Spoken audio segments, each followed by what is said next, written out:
Next question, and we'll start with Mr. Bailey. What is your position on the city's plan to use condemnation of historic greenbelt orange groves to build a road connecting Washington to Madison to route traffic down Madison through Casa Blanca? I don't like any condemnation. You know, we wouldn't want to use eminent domain unless it is a public works project, and we've had to do that for some of the grade separations, underpasses that we are putting into effect across the city for transportation purposes, both in rail and in car. But when it comes to a specific area that was, prescribed there, I would think that is not an appropriate thing to do at this time. There is a circulation element and a traffic element that is out there in the general plan, and so that's what we have to look at in our guiding principles in the long run, 10, 20, 30 years down the line. But right now, I don't see a need to condemn any land and to put a road through.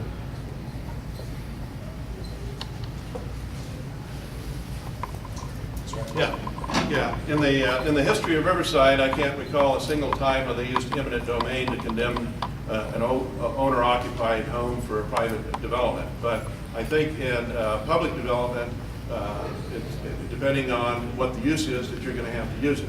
The plan that you're talking about, if we back up here, we have a traffic issue that's going to grow in the city of Riverside. You got Washington Street that is coming down, that the traffic as they build on the South County line is going to increase. And that traffic wants to get to the freeway. There's only so many off-ramps off the freeway. Madison is an off-ramp. That traffic is going to get to Madison.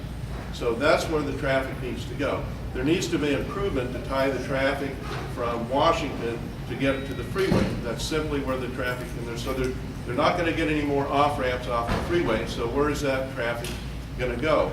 And it does, actually, there's a plan in place, and in fact, Mr. Wilson had brought it at one of the forums, that shows Madison tying, looping around and tying up into Washington Avenue. And actually, that reduces the amount of traffic that has to go down Victoria. So I think there's a give and take. There'll be more traffic that's going to happen anyway on Washington, and it will reduce the traffic on Victoria.